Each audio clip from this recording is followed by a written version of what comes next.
Assalamualaikum warahmatullahi wabarakatuh. Selamat pagi.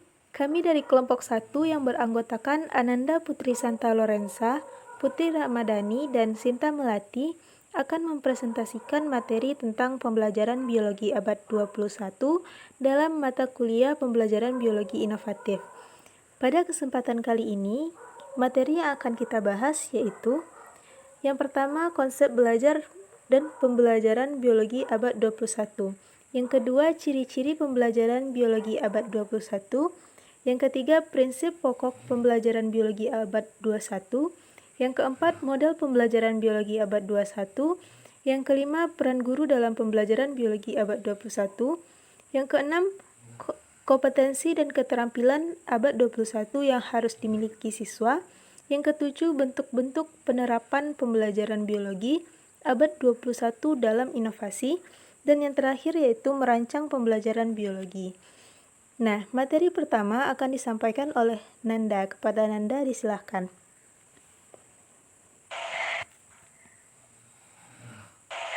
Selamat pagi Ibu dan teman-teman semua. Perkenalkan, nama saya Ananda Putri dari kelas PEN-BIOC NIM 1803-1003 akan mempresentasikan hasil diskusi kami yaitu tentang konsep pembelajaran biologi abad 21.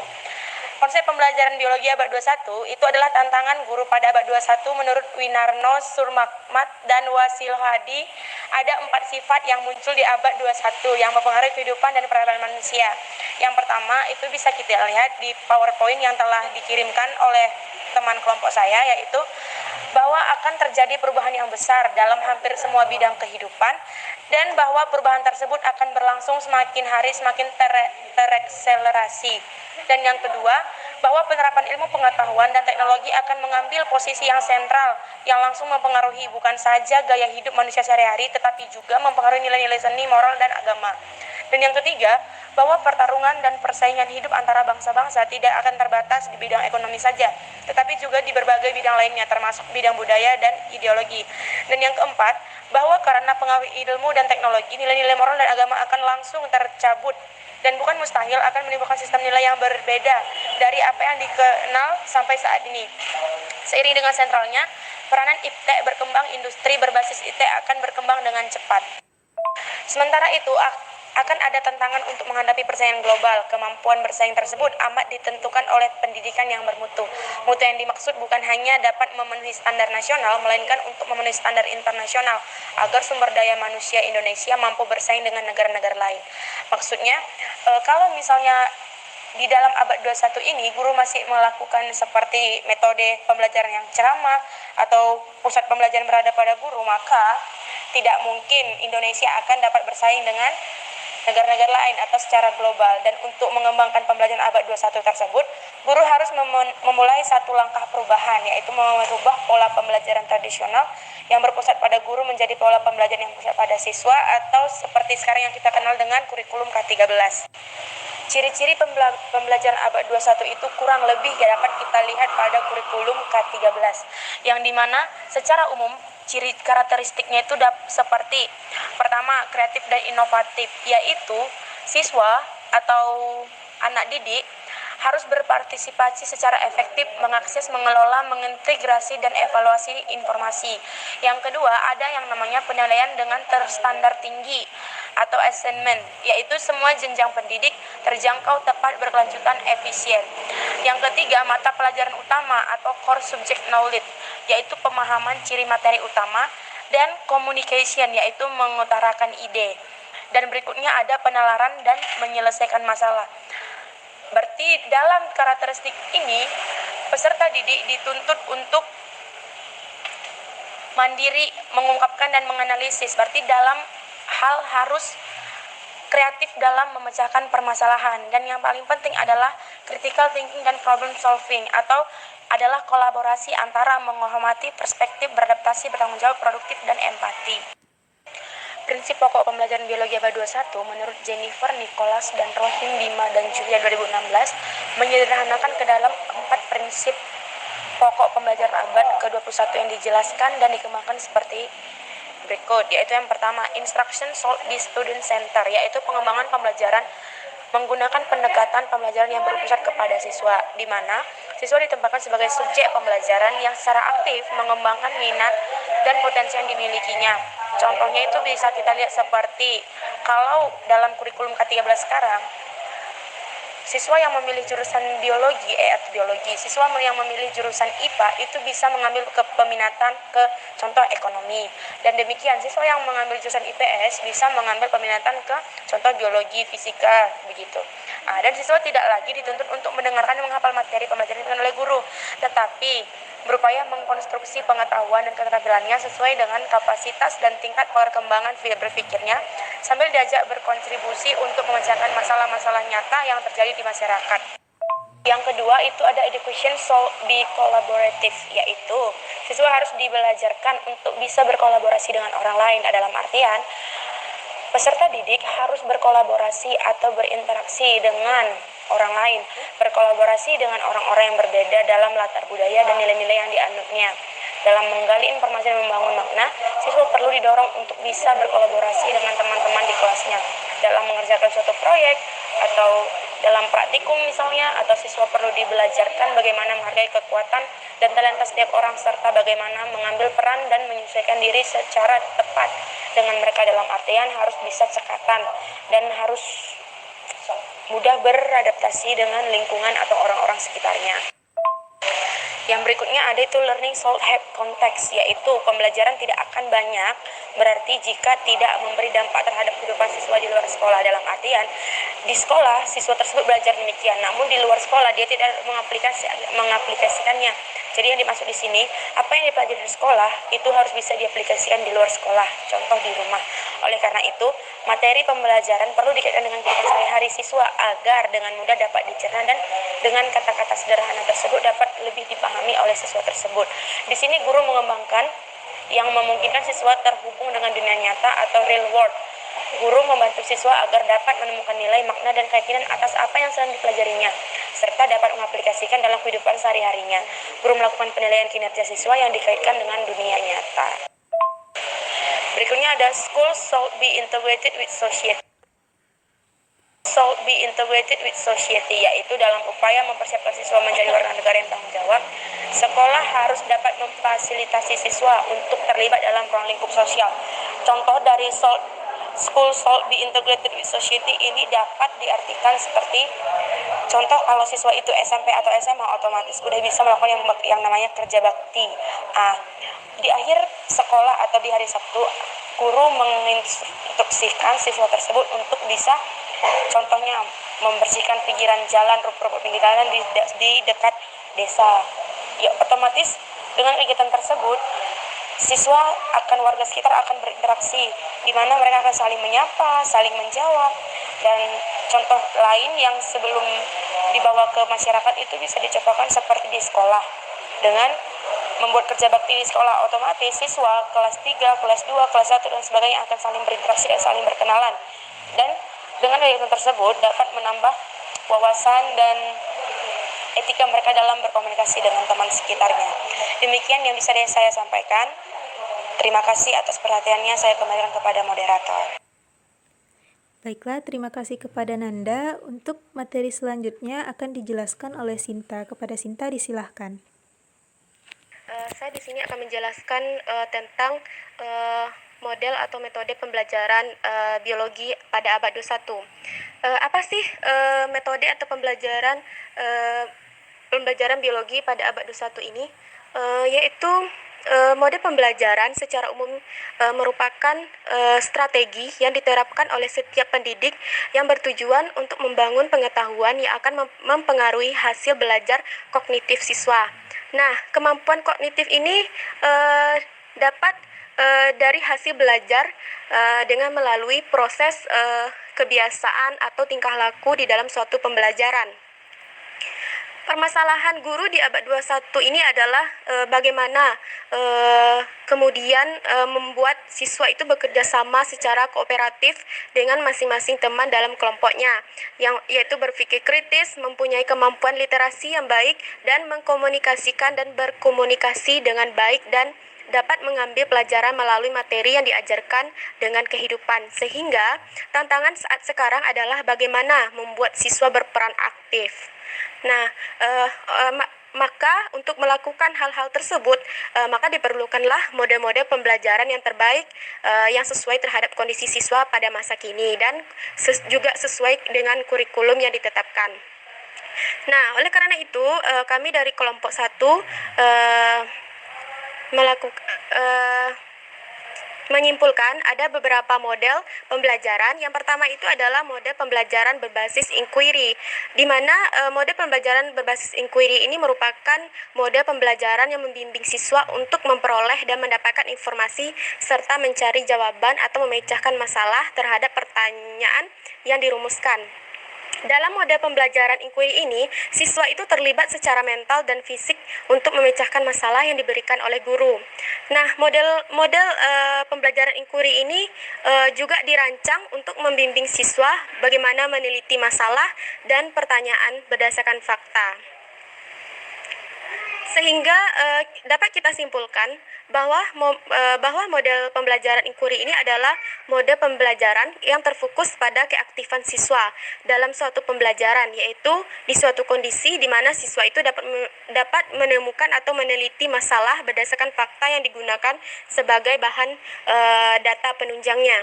Yang kedua itu adalah model pembelajaran kooperatif tipe STAD, di mana model pembelajaran ini merupakan salah satu dari tipe pembelajaran kooperatif yang paling sederhana, sehingga model pembelajaran ini dapat digunakan oleh guru-guru yang baru mulai menggunakan pembelajaran kooperatif. Model pembelajaran TAD ini bertujuan untuk memotivasi siswa untuk dapat saling mendukung dan membantu satu sama lain dalam menguasai kemampuan yang diajarkan oleh guru. Yang ketiga itu adalah kombinasi model pembelajaran inquiry dan reciprocal teaching, di mana model pembelajaran ini diartikan sebagai 4 strategi pemahaman dan pengaturan diri spesifik, yaitu merangkum bacaan, mengajukan pertanyaan, memprediksi materi lanjutan, dan mengklarifikasi istilah-istilah yang sulit untuk dipahami. Jadi, model pembelajaran ini bertujuan untuk memberikan kesempatan pada siswa untuk memberikan pertanyaan, memahami dan mengomentari jawaban siswa lainnya. Model ini juga memberikan kondisi pada siswa untuk mengembangkan keterampilan berpikir kritisnya.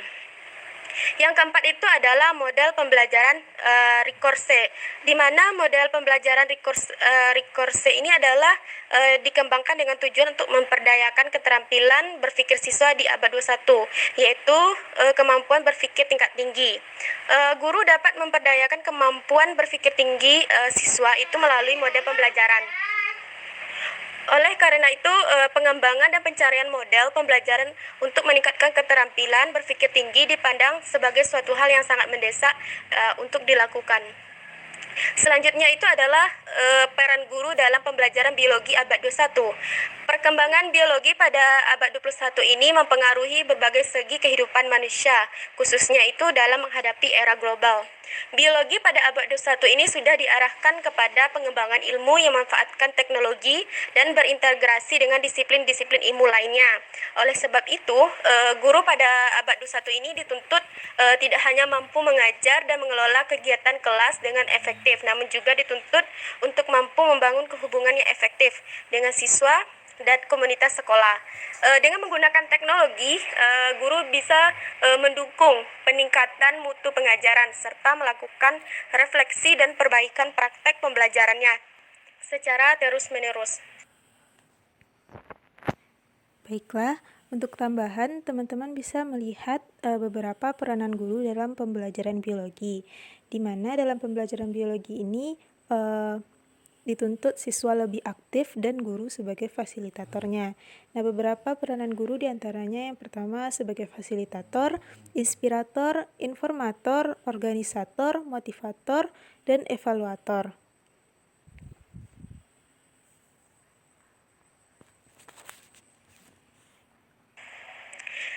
Selanjutnya kita masuk yaitu kompetisi dan keterampilan abad 21 yang harus dimiliki siswa. Nah, di sini Keterampilan yang harus dimiliki siswa pada abad 21 ini dapat kita kenal dengan istilah 4C, yaitu 4 keterampilan. Di mana 4 keterampilan itu yaitu critical thinking, collaboration, communication, dan creativity.